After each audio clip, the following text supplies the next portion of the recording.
बिहार के तिरहुत स्नातक MLC seat पर उपचुनाव में निर्दलीय उम्मीदवार वंशीधर ब्रजवासी ने बाजी मार ली है। सारे समीकरण को ध्वस्त करते हुए वंशीधर ब्रजवासी ने जीत हासिल की।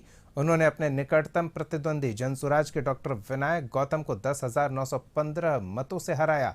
बता दें कि इस चुनाव में 17 प्रत्याशी अपनी किस्मत आजमा रहे थे, जिसमें दूसरे नंबर पर जनसुराज के डॉक्टर विनायक गौतम और तीसरे पर आरजेडी के गोपी किशन रहे, जबकि जेडीयू के अभिषेक झा चौथे नंबर पर पिछड़ गए। यह सीट जेडीयू की ही थी। देवेश चंद्र ठाकुर के सांसद बन जाने के कारण इस सीट पर उपचुनाव हुआ था। किसका साथ देंगे? हमारी जमीन वही है, हमारी फसल वही है, हमारे लिए आसमान वही है, तो हम उसको छोड़कर कहाँ जा सकते हैं? शिक्षक से ही हमारी पहचान है। मैं शिक्षक का बेटा हूँ। कोई पहली पीढ़ी में अगर शिक्षक बने हो तो कहें कि हम शिक्षक हैं, मेरे तो शरीर में शिक्षक का खून दौड़ रहा है, हम शिक्षक के सिवा दूसरा क्या कर सकते हैं? हमसे आज के डेट में कोई खेती गृहस्थी की बात करे तो वह तो आउट ऑफ सिलेबस है।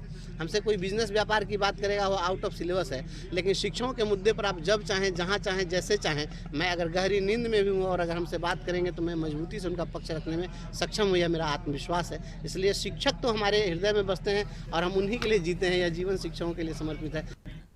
इधर तिरहुत एमएलसी चुनाव परिणाम पर जेडीयू प्रदेश अध्यक्ष उमेश कुशवाहा ने बड़ा बयान दिया। उन्होंने कहा कि जनता का फैसला स्वीकार है, कहां कमी रह गई इसकी समीक्षा करेंगे।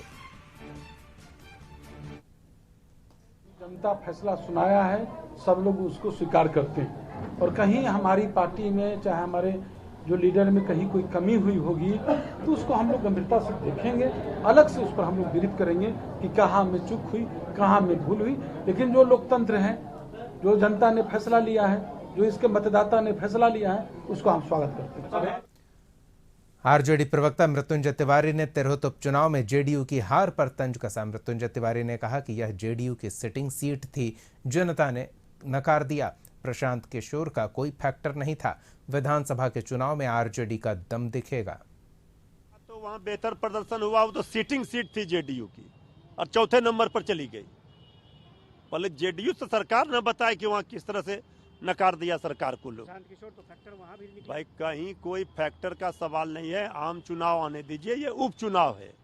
उपचुनाव में इस तरह का हार ये बता रहा है कि अब सरकार पर भरोसा नहीं है लोगों।